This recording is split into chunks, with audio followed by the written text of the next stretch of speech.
चौथी कक्षा की हिंदी पाठशाला। नमस्ते बच्चों, आज हम नया पाठ पढ़ेंगे। पाठ का नाम है दोस्त की पोशाक। तो बच्चों, सबसे पहले अपनी रिमझिम पुस्तक निकाल लीजिए और उसमें पेज नंबर 35 ले लीजिए और मेरे साथ साथ आप भी पढ़िए। ठीक है बच्चों, चलो पढ़ना शुरू करते हैं। दोस्त की पोशाक। एक बार नसीरुद्दीन अपने बहुत पुराने दोस्त जमाल साहब से मिले। अपने पुराने दोस्त से मिलकर वे बड़े खुश हुए। कुछ देर गपशप करने के बाद उन्होंने कहा, चलो दोस्त, मोहल्ले में घूम आए।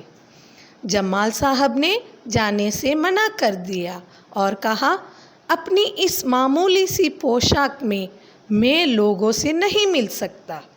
नसरुद्दीन ने कहा, बस इतनी सी बात।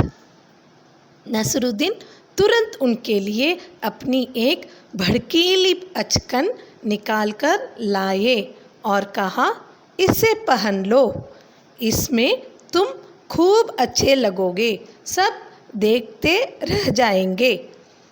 बन ठन कर दोनों घूमने निकले। दोस्त को लेकर नसरुद्दीन पड़ोसी के घर गए। नसरुद्दीन ने पड़ोसी से कहा, ये है मेरे ख़ास दोस्त जमाल साहब। आज कई सालों बाद इनसे मुलाकात हुई है। वैसे जो अचकन इन्होंने पहन रखी है वह मेरी है। यह सुनकर जमाल साहब पर तो मानो घड़ों पानी पड़ गया। बाहर निकलते ही मुंह बनाकर उन्होंने नसरुद्दीन से कहा, तुम्हारी कैसी अकल है? क्या यह बताना ज़रूरी था कि यह अचकन तुम्हारी है? तुम्हारा पड़ोसी सोच रहा होगा कि मेरे पास अपने कपड़े हैं ही नहीं। अगला पन्ना बच्चों। नसरुद्दीन ने माफ़ी मांगते हुए कहा, गलती हो गई, अब ऐसा नहीं कहूँगा। अब नसरुद्दीन उन्हें हुसैन साहब से मिलवाने ले गए।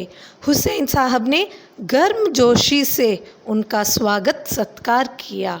जब जमाल साहब के बारे में पूछा तो नसरुद्दीन ने कहा, जमाल साहब मेरे पुराने दोस्त थे और इन्होंने जो अचकन पहनी है वह इनकी अपनी ही है। जमाल साहब फिर नाराज़ हो गए। बाहर आकर बोले, झूठ बोलने को किसने कहा था तुमसे? क्यों? नसरुद्दीन ने कहा, तुमने जैसा चाहा मैंने वैसा ही तो कहा। पोशाक की बात कहे बिना काम नहीं चलता क्या? उसके बारे में न कहना ही अच्छा है, जमाल साहब ने समझाया। लास्ट पैराग्राफ बच्चों। जमाल साहब को लेकर नसरुद्दीन आगे बढ़े। तभी एक अन्य पड़ोसी मिल गए। नसरुद्दीन ने जमाल साहब का परिचय उनसे करवाया। मैं आपका परिचय अपने पुराने दोस्त से करवा दूं। यह है जमाल साहब और इन्होंने जो अचकन पहनी है उसके बारे में मैं चुप ही रहूं तो अच्छा है। तो बच्चों, आज हमने दोस्त की पोशाक पाठ पढ़ा और इसके साथ ही आज की यह कक्षा भी पूरी हुई। धन्यवाद बच्चों।